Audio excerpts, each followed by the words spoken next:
तो first we are discussing exercise 1 of chemical bonding 1 package. First paper मैंने आपने पूछा question number 2, in which of the following species the bond is non directional. तो आपको बताया था आयनिक बॉन्ड नॉन डायरेक्शनल होता है। तो अगर नॉन डायरेक्शनल बॉन्ड चेक करना है मतलब आपको आइडली आयनिक बॉन्ड चेक करना है, और अल्कली मेटल्स में आयनिक बॉन्ड बनता है, इसलिए इसका आंसर बी हो जाएगा RbCl। NCl3, BeCl2 और BCl3 तीनों कोवलेंट बॉन्ड होंगे, ये डायरेक्शनल बॉन्ड होंगे। Next you ask question number 7। Seven में दिखाया था electronic configuration of 4 elements L, P, Q are given in the brackets. तो अगर आप जरा ध्यान से देखो तो L के कॉन्फ़िगरेशन में 1s2 2s2 2p4 है। तो इसका मतलब इसके 2 इलेक्ट्रॉन गेन करने की टेंडेंसी होगी, L2 माइनस आसानी से बनाएगा, तो इसका इनर्ट गैस कॉन्फ़िगरेशन आ जाएगा। Q के लिए कॉन्फ़िगरेशन चेक करोगे तो 1s2 2s2 2p6 3s2 3p5 है। तो इसका कॉन्फ़िगरेशन देख के भी आप समझ सकते हो कि इसके पास एक इलेक्ट्रॉन गेन करने की टेंडेंसी है, तो ये Q माइनस बनाना प्रेफर करेगा। अगला वाला सिस्टम देखोगे P, तो it is 1s2 2s2 2p6 3s1, तो इसके एक इलेक्ट्रॉन लॉस करने की टेंडेंसी होगी, तो ये P प्लस बनाएगा। और R के लिए कॉन्फ़िगरेशन देखो तो 1s2 2s2 2p6 3s2 है, तो इसके 2 इलेक्ट्रॉन लॉस करने की टेंडेंसी है, तो ये R2 प्लस फॉर्म करेगा। तो वैलेंसीज पता चल गया। उसने पूछा है formula of the ionic compound that can be form between these elements. तो देखो कैटायन और एनायन के केस में अगर P और L का फॉर्मूला बनाएंगे तो it will be P2L, it can be PQ, it can be RL and it can be RQ2। ये पॉसिबल आयनिक कंपाउंड्स हैं। आपको पता है आयनिक कंपाउंड के फॉर्मूले में क्रॉस मल्टीप्लाई करके फॉर्मूला बनाया जाता है। अब ऑप्शन मैच कर लो, P2L RL PQ and RQ2 है, तो उसके बेसिस पे हम इसका आंसर C रिपोर्ट कर देंगे। ठीक सर है। क्वेश्चन 3 बता दीजिए।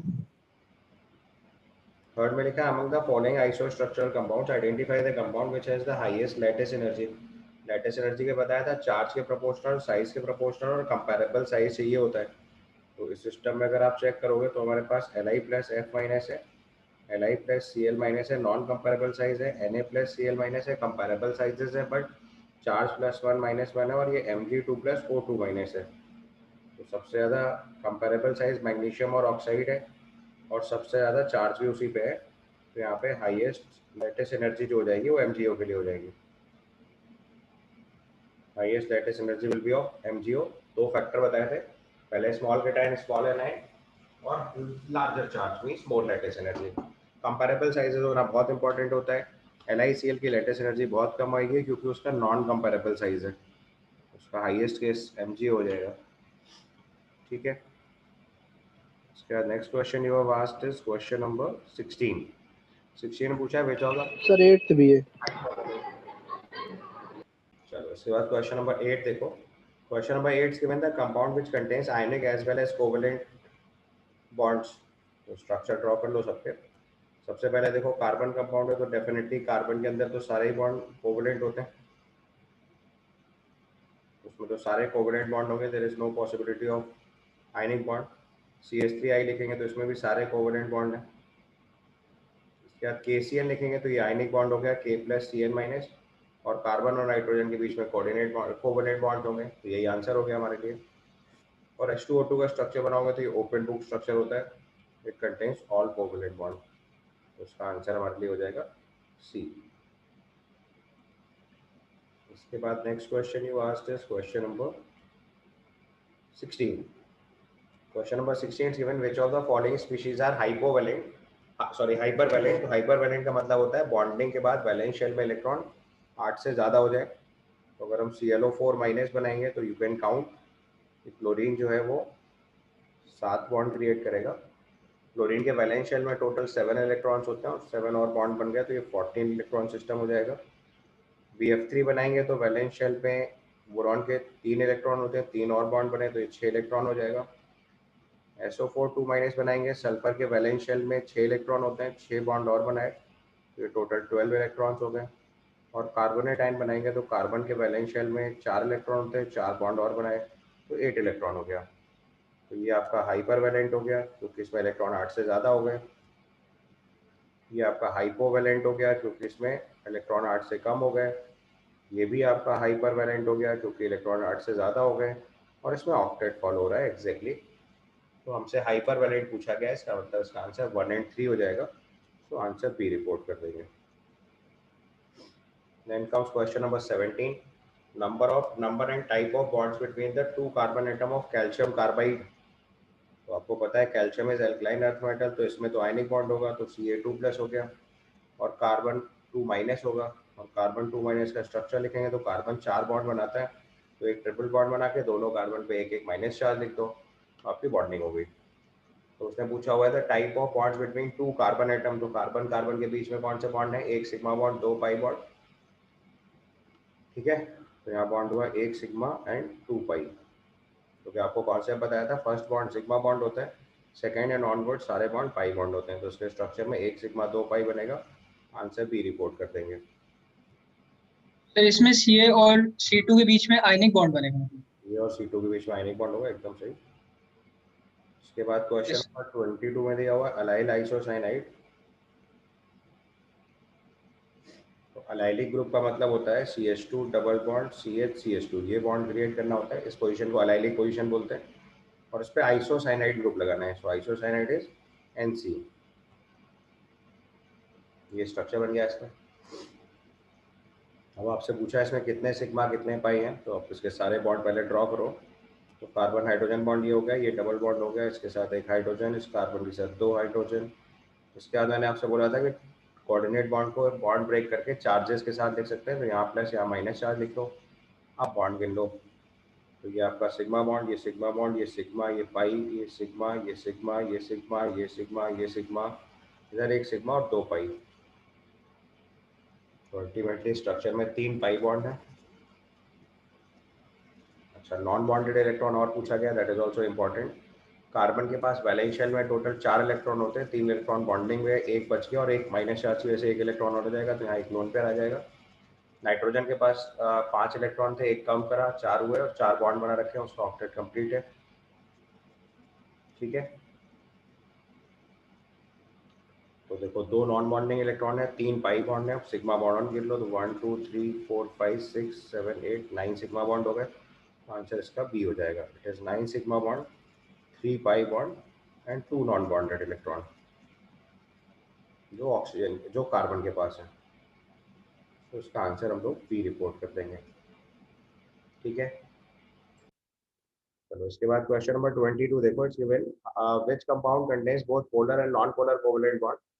तो polar and non polar covalent bond मतलब आपके पास ऐसा बॉन्ड चाहिए जो सिमिलर एटम्स के बीच में भी बन रहा हो और नॉन सिमिलर के बीच में भी बन रहा हो, क्योंकि नॉन सिमिलर के बीच में इलेक्ट्रोनेगेटिव डिफरेंस की वजह से पोलर कोवलेंट बॉन्ड बनेगा। तो सबसे पहला मॉलिक्यूल लिखेंगे अगर हम NH4Cl, तो NH4Cl is NH4 plus Cl minus. NH4 plus बनाएंगे तो नाइट्रोजन के हाइड्रोजन से 4 बॉन्ड बनेंगे, उस पर एक प्लस चार्ज होगा और Cl माइनस बनेगा, तो उसमें नॉन पोलर बॉन्ड कोई नहीं है, सब पोलर है। HCl का स्ट्रक्चर बनाएंगे तो इसमें भी देखो सारे बॉन्ड पोलर हैं, कार्बन हाइड्रोजन के बीच में भी इलेक्ट्रोनेगेटिव डिफरेंस है, कार्बन नाइट्रोजन के बीच में भी इलेक्ट्रोनेगेटिव डिफरेंस है, ऑल पोलर। H2O2 का स्ट्रक्चर बना होगा तो it is open book structure, ये पार्शियल पॉजिटिव, ये पार्शियल नेगेटिव, ये पार्शियल नेगेटिव, ये पार्शियल पॉजिटिव। तो इसमें देखो ऑक्सीजन हाइड्रोजन बॉन्ड जो है वो पोलर कोवलेंट है,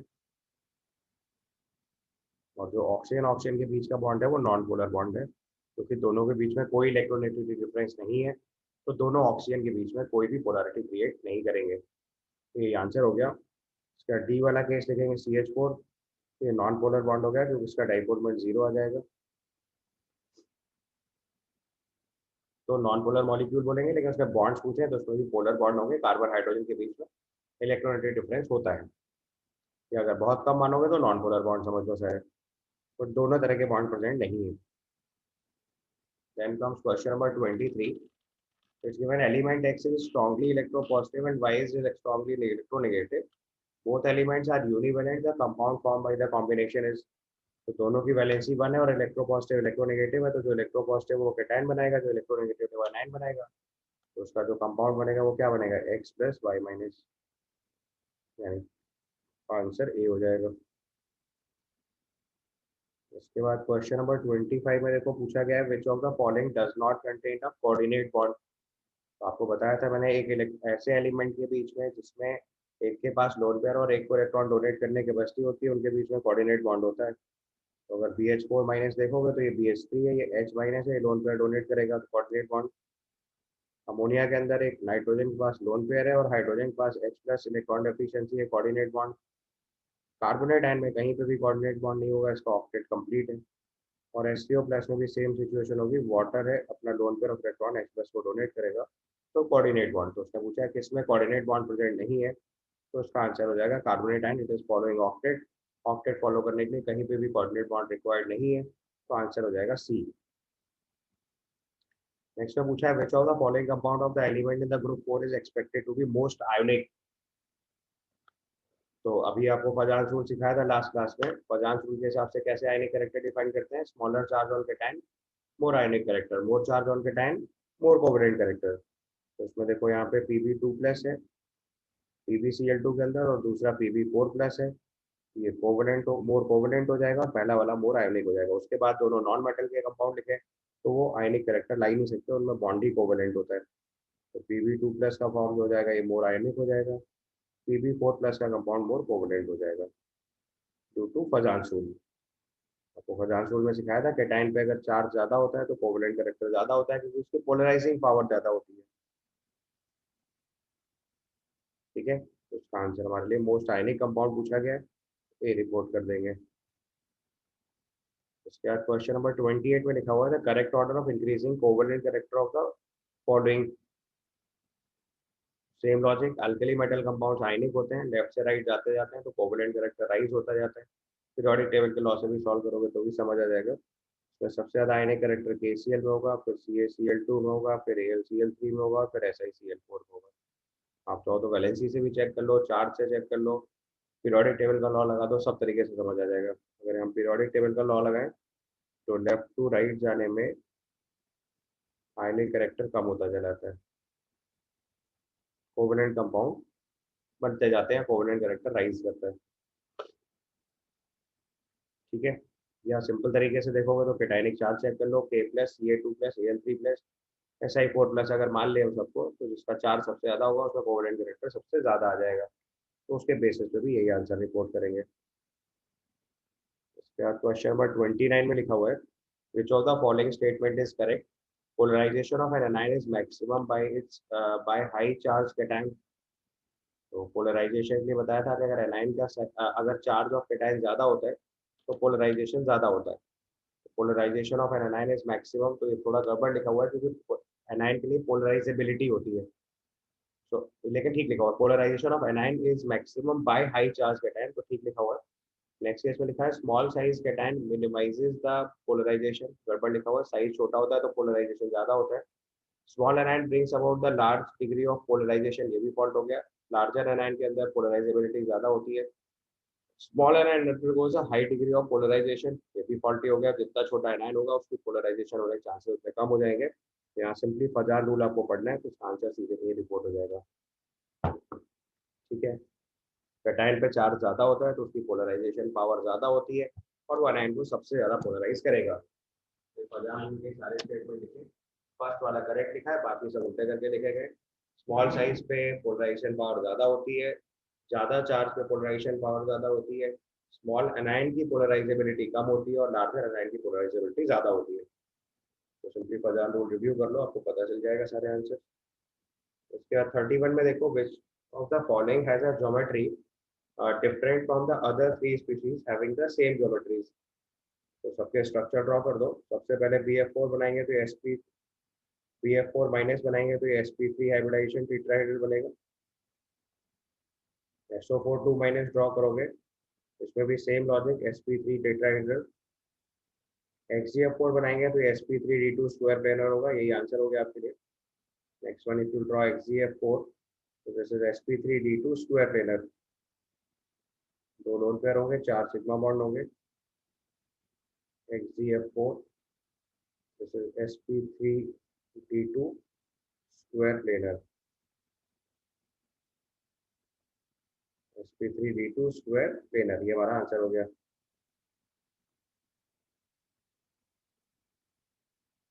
And the last category is PH4 plus, उसमें भी sp3 हाइब्रिडाइजेशन हो जाएगा।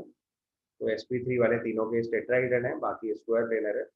उसमें बोला हुआ है having the same geometry other than the three स्पीसी पूछा गया है, तो which of the following has a geometry different from the other three, तो उसका आंसर हो जाएगा सी। XeF4 स्क्वायर प्लेनर है, बाकी सब टेट्राहेड्रल है। नेक्स्ट केस में लिखा among the following species identify the isostructural pair. Isostructural pair मतलब सबसे पहले आपको स्ट्रक्चर ड्रॉ करने पड़ेंगे, जो सेम होंगे वो मार्क कर देने हैं। तो सबसे पहले NF3 बनाओगे तो 3 सिग्मा बॉन्ड एक lone pair, sp3 pyramidal. NO3 minus बनाएंगे तो 3 सिग्मा बॉन्ड बनेगा, एक मतलब एक कोऑर्डिनेट बॉन्ड बना लो, ध्यान से बनाया तो 3 सिग्मा बॉन्ड ही बोलेंगे, तो ये sp2 ट्रायंगुलर प्लेनर। या BF3 बनाएंगे तो ये भी sp2 triangular planar, 3 sigma bond. Next है S3O प्लस, तो ये पिरामिडल शेप आएगा, 3 सिग्मा बॉन्ड एक लोन पेयर, sp3 पिरामिडल। और N3H बनाएंगे तो ये लीनियर आ जाएगा, H N double bond N double bond N, ये प्लस ये माइनस, ये आपका sp हाइब्रिडाइज लीनियर ज्योमेट्री हो गई। अब उसने पूछा आइसो स्ट्रक्चरल पेयर, तो आइसो स्ट्रक्चरल पेयर देखो, एक आपका ये हो गया और ये दोनों पिरामिडल है, और दूसरा आइसो स्ट्रक्चरल पेयर अगर मार्क करेंगे तो ये दोनों ट्रायंगुलर प्लेनर है।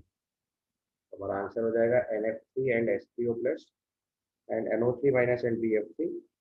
तो अगर आंसर मार्क करोगे तो हमारा आंसर हो जाएगा C. NF3 and S3O plus have same shape pyramidal, NO3 minus and BF3 both are triangular planar, तो answer must be C. Question number 33।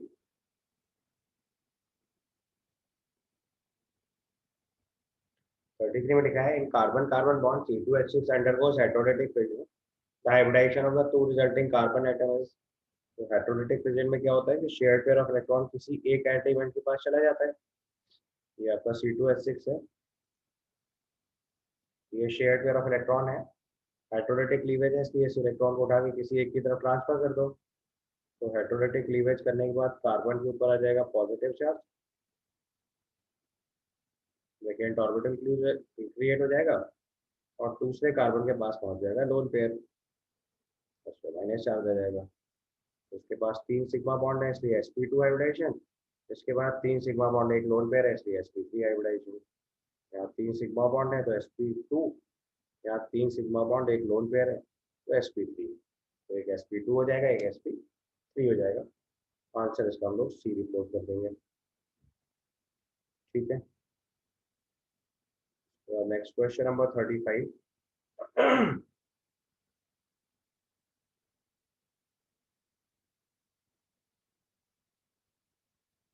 Question number 35 में लिखा था शेप ऑफ मिथाइल कैटायन, वो भी अभी से ट्रायंगुलर प्लेनर अभी बनाया आपके लिए। देखो मिथाइल कैटायन बनाएंगे तो ये CH3 प्लस हो गया, एक वैकेंट ऑर्बिटल होगा, 3 सिग्मा बॉन्ड है, sp2 हाइब्रिडाइजेशन, शेप हो जाएगी triangular planar. Shape will be triangular planar, जब प्लेनर लिखा है तो भी लिख सकते हैं, नहीं तो उसके आगे ट्रायंगुलर और ऐड कर दो, तो ये उसका परफेक्ट आंसर हो जाएगा, शुड बी ट्रायंगुलर प्लेनर। ठीक है,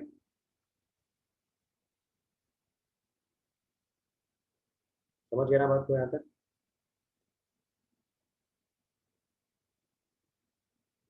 उसके बाद next after 35 it is question number 36। 36 में XeF2 का हाइब्रिडाइजेशन पूछा गया है।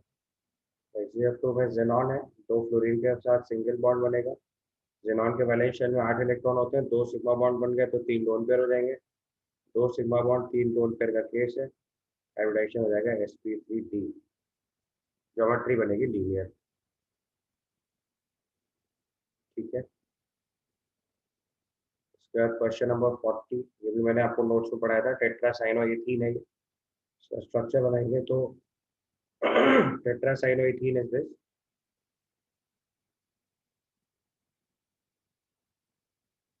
उसके अंदर उसका पूछा हुआ है कार्बन आइटम्स के हाइब्रिडाइजेशन लिखने हैं, तो जिसके साथ ट्रिपल बॉन्ड है वो sp हाइब्रिडाइज हो गया, जिसमें डबल बॉन्ड है वो sp2 हो गया, ये sp2, ये sp, ये sp और ये sp, तो टाइप ऑफ हाइब्रिडाइजेशन हो गया sp एंड sp2।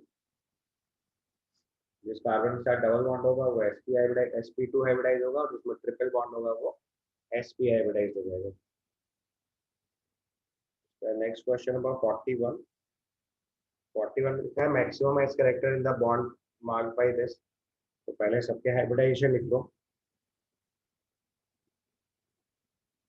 पहला केस CH4sp3, अगला केस बना रहे हैं XeO3, ये भी sp3, उसके बाद XeO6 4 बनाएंगे। तो जेनॉन के वैलेंस शेल में इलेक्ट्रॉन होते हैं 8, 6 बॉन्ड बनाना है, तो 2 ऑक्सीजन के साथ तो डबल बॉन्ड बना दो और 4 ऑक्सीजन के साथ सिंगल बॉन्ड बना दो। तो हाइब्रिडाइजेशन रहेगा sp3d2 और लास्ट में SF4 बनाएंगे, तो SF4 के अंदर भी सी शॉर्ट स्ट्रक्चर बनेगा, एक लोन पेयर 4 सिग्मा बॉन्ड, ये हाइब्रिडाइजेशन रहेगा sp3d। तो मैक्सिमम एस कैरेक्टर किसमें होगा, sp3 में। मैक्सिमम एस कैरेक्टर अगर इस लिस्ट में चेक करेंगे तो इसमें आ जाएगा sp3 में। लेकिन मैंने आपको रूल बताया था कि लोन पेयर ऑफ इलेक्ट्रॉन में एस कैरेक्टर ज्यादा होता है। तो क्या था, बेंड्स रूल के टाइम पे बताया था, lone pair occupy orbital of more S character. तो इस पिरामिडल ज्योमेट्री में देखो यहाँ पे लोन पेयर है, इसके ऑर्बिटल का अगर एस कैरेक्टर बढ़ जाएगा तो ऑटोमेटिकली जेनॉन ऑक्सीजन के बीच में जो एस कैरेक्टर है वो कम हो जाएगा। तो उसने पूछा है maximum S character in the bond form by, तो उसका आंसर हो जाएगा CH4, क्योंकि CH4 के अंदर एग्जैक्टली 25% एस कैरेक्टर आएगा। XeO3 में लोन पेयर का एस कैरेक्टर बढ़ जाएगा, lone pair occupies the orbital of more S character, तो जेनॉन के पास जो लोन पेयर है उसका एस कैरेक्टर बढ़ जाएगा, तो जेनॉन ऑक्सीजन के बॉन्ड का एस कैरेक्टर कम हो जाएगा। तो उसका आंसर ए रिपोर्ट कर देंगे। ठीक है, नेक्स्ट क्वेश्चन नंबर 45 देखो, the species which the central atom use sp2 hybrid orbital in the bonding, इसका आंसर CH3 प्लस हो गया। CH3 में हाइब्रिडाइजेशन होता नहीं है, आपको सबसे पहले बताया हुआ है। अमोनिया के अंदर hybridization 3 sigma bond 1 lone pair है, तो sp3 हो गया। CH3 प्लस के अंदर 3 सिग्मा बॉन्ड है, ये sp2 हो गया, यही आंसर हो जाएगा। और SbH3 देखेंगे तो ये फिर से नाइट्रोजन फैमिली है, nitrogen phosphorus arsenic antimony bismuth उसी फैमिली का मेंबर है, तो इसमें भी 3 सिग्मा बॉन्ड 1 लोन पेयर बनेगा, तो ये भी sp3 हो जाएगा। तो इस केस में आंसर रिपोर्ट करेंगे C। इसके बाद क्वेश्चन नंबर 46 देखो, 46 में लिखा था molecule that has linear structure is, पहले स्ट्रक्चर ड्रॉ कर लो। CO2 आपका देखो लीनियर हो गया, sp हाइब्रिडाइज। इसके बाद NO2 बनाएंगे तो इसके पास देखो एक तो ये स्ट्रक्चर और इसके पास एक सिंगल इलेक्ट्रॉन है, तो ये लीनियर होना जरूरी नहीं है। SO2 का स्ट्रक्चर बनाएंगे तो इसमें 2 बॉन्ड ये है, तो 2 सिग्मा बॉन्ड 1 लोन पेयर का केस है, तो ये sp2 होगा, ये भी बेंट होगा, ये स्ट्रक्चर भी बेंट हो गया, ये स्ट्रक्चर भी बेंट हो गया। इसके बाद SiO2 का स्ट्रक्चर आपको पता है सिलिकेट फॉर्म होती है, उसमें टेट्राहेड्रल ज्योमेट्री क्रिएट होती है, हर ऑक्सीजन सिलिकॉन से कनेक्ट होता है लाइक दिस। पॉलीमरिक फॉर्म होती है, हर सिलिकॉन sp3 हाइब्रिडाइज होता है, टेट्राहेड्रल ज्योमेट्री होती है।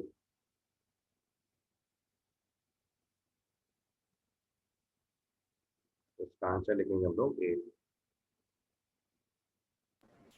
सर मोनोमेरिक फॉर्म में एग्जिस्ट नहीं करेगा ये कभी?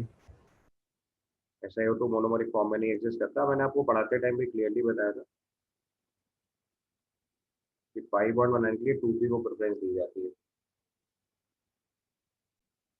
चलो इसके बाद नेक्स्ट क्वेश्चन में चलेंगे, क्वेश्चन नंबर 50। क्वेश्चन नंबर 50 में लिखा है among the following compounds the one that is polar and has the central atom with sp2 hybridization. तो आपको पोलर भी चेक करना है और sp2 हाइब्रिडाइजेशन चेक करना है। पोलर मतलब डाइपोल मोमेंट नॉन जीरो आना चाहिए। तो अगर हम H2CO3 ड्रॉ करेंगे तो दिस इज H2CO3, ये sp2 भी है और पोलर भी है। क्या SiF4 बनाएंगे, SiF4 तो sp3 हो जाएगा, उसको आगे चेक करने की जरूरत ही नहीं है, ऑल्दो उसका डाइपोल मोमेंट 0 आएगा।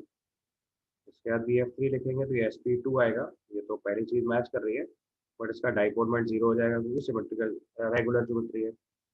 और उसके बाद HClO2 ड्रॉ करेंगे, HClO2 में Cl के पास 2 लोन पेयर हो जाएंगे, ये sp3 हो जाएगा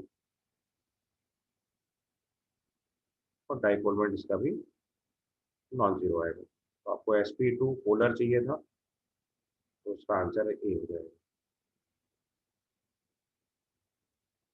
क्वेश्चन नंबर 51 में लिखा था type of hybrid orbitals used in the chlorine atom in ClO3 minus. तो ClO3 माइनस का स्ट्रक्चर लिखो सबसे पहले। क्लोरीन के पास एक लोन पेयर होगा, और 3 ऑक्सीजन के साथ बॉन्ड क्रिएट होंगे। ये हो गया ClO3 माइनस, sp3 हाइब्रिडाइजेशन आ जाएगा, 3 sigma bond, 1 lone pair. Answer हो गया ए।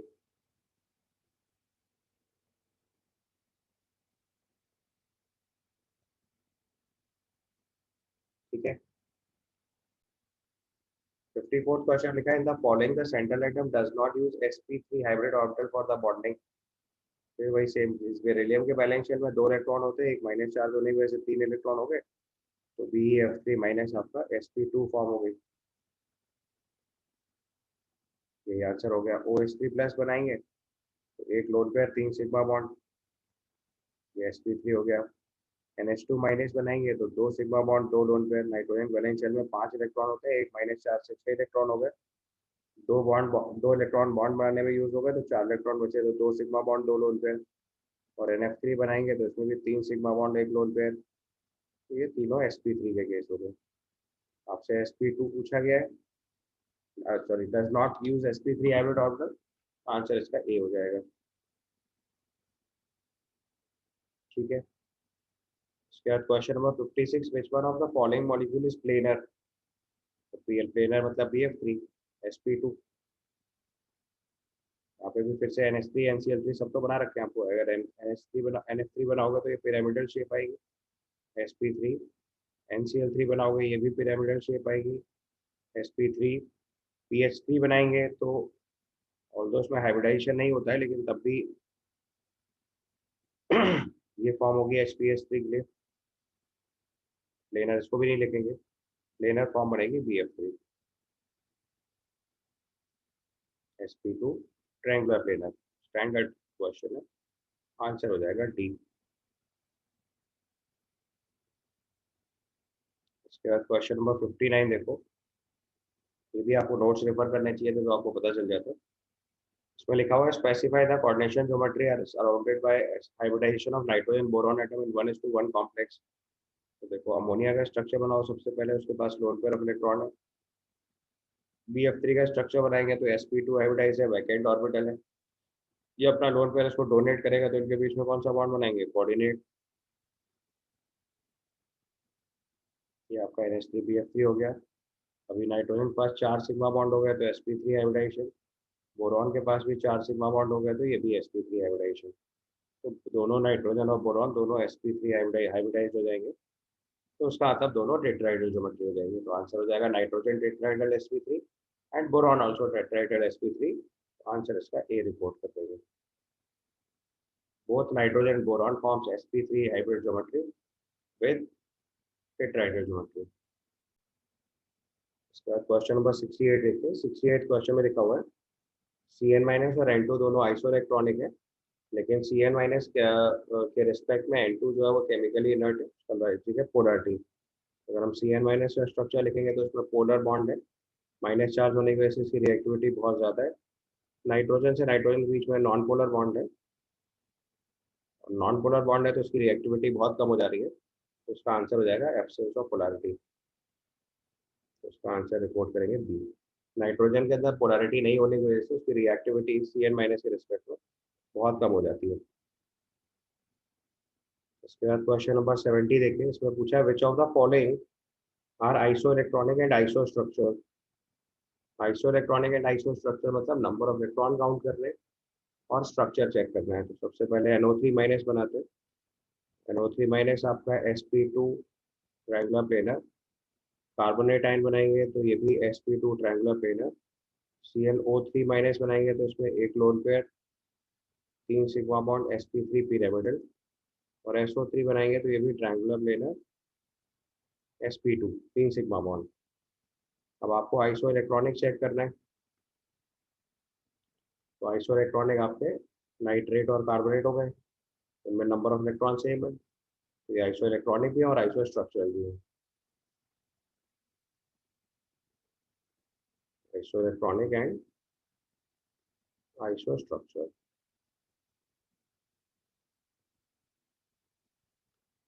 ठीक है, इसका आंसर मार्क कर देंगे ए।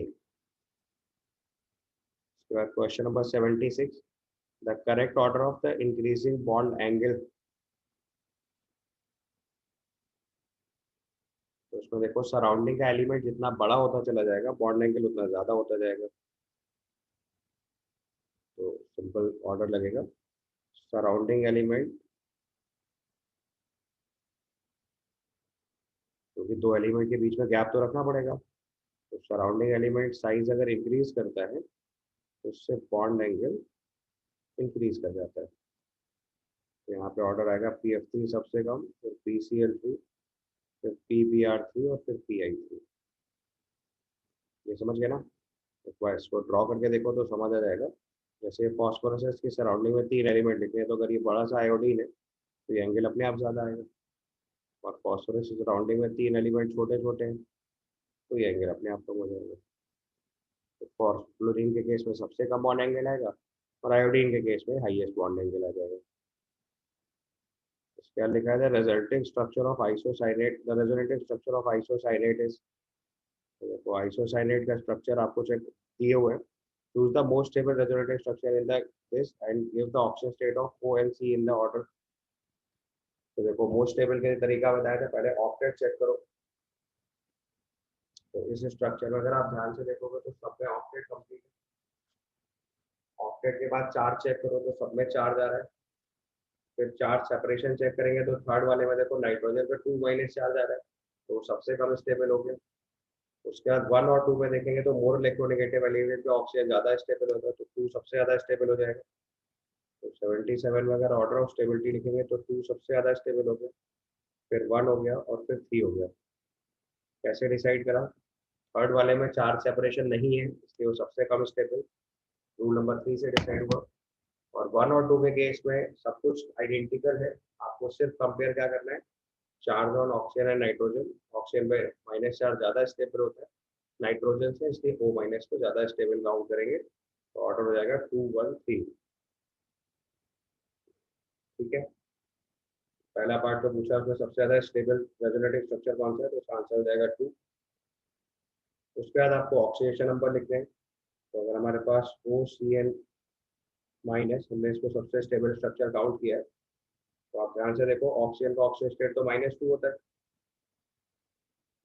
ऑक्सीजन का ऑक्सीजन स्टेट -2 होता है, तो अगर हम बीच वाला बॉन्ड ब्रेक करेंगे तो ऑक्सीजन पे 2 - चार्ज आएगा, कार्बन पे प्लस आ जाएगा। ऐसे बनाएंगे बॉन्ड। इसका कार्बन और नाइट्रोजन में नाइट्रोजन मोर इलेक्ट्रोनेगेटिव है, तो बीच वाला बॉन्ड फिर ब्रेक करेंगे तो कार्बन पे 3 प्लस और चार्ज आ जाएगा, तो C4 प्लस हो जाएगा और N3 माइनस हो जाएगा। तो ऑक्सीजन स्टेट अगर निकालेंगे तो ऑक्सीजन का -2, कार्बन का +4, नाइट्रोजन का -3। तो इसके बेसिस पे इसका आंसर बी रिपोर्ट करते हैं। इसके बाद क्वेश्चन नंबर 78 देखते हैं। 78 में देखो अपने पास एक स्ट्रक्चर है जिसमें अलग अलग सिस्टम दिए हैं। इसके ऊपर माइनस चार्ज है, इसके पास एक लोन पेयर है, इसके पास 2 सिंगल इलेक्ट्रॉन है और इसके ऊपर पॉजिटिव चार्ज है। ठीक है, ऐसे स्ट्रक्चर दे रखे हैं हमको। तो जिसके ऊपर पॉजिटिव चार्ज है वो sp2 हाइब्रिडाइज होगा, जिसके ऊपर नेगेटिव चार्ज है वो sp3 हाइब्रिडाइज होगा। तो सबसे पहले ये दो केस मैच करा दो, पहला आंसर sp2, दूसरा आंसर sp3। तो उसके बेसिस पे हमारा आंसर ए और सी बना। आंसर हमारे लिए ए और सी हो गया।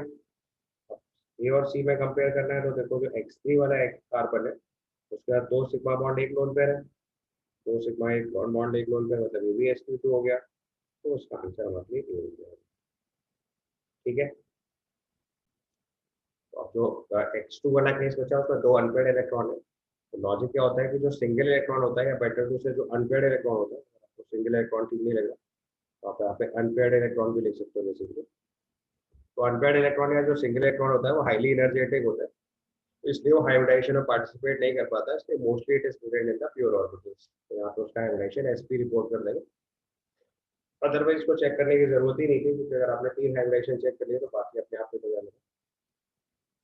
इसके बाद क्वेश्चन नंबर 79 देखेंगे। 79 के केस में पूछ रहा है correct order of increasing XOX bond angle. तो हमारे पास देखो OCl2 है, क्लोरीन का साइज बहुत बड़ा होता है इसलिए इसका बॉन्ड एंगल तो सबसे ज़्यादा आएगा। इसके बाद OH2 और OF2 दोनों बॉन्ड में जो एलिमेंट है वो छोटे हैं। ठीक है, अब यहाँ देखो क्लोरीन जो है मोर इलेक्ट्रोनेगेटिव एलिमेंट है, इसलिए इसका shared pair of electron chlorine की तरफ चला जाएगा। तो बॉन्ड पेयर से बॉन्ड पेयर की डिस्टेंस बढ़ जाएगी, यहाँ पे बॉन्ड पेयर रिपल्शन डिक्रीज कर जाएगा, और यहाँ ऑक्सीजन मोर इलेक्ट्रोनेगेटिव है, इसलिए शेयर्ड पेयर इलेक्ट्रॉन ऑक्सीजन की तरफ चला जाएगा, तो उसमें जो शेयर्ड पेयर इलेक्ट्रॉन है उसके बीच में गैप कम हो जाएगा, तो यहाँ बॉन्ड पेयर रिपल्शन मोर हो जाएगा।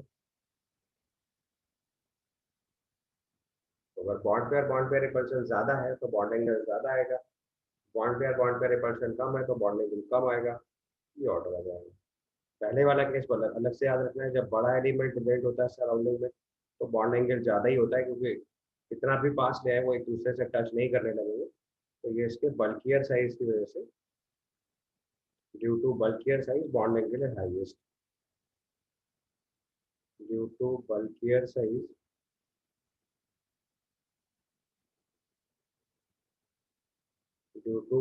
Size bond angle is highest.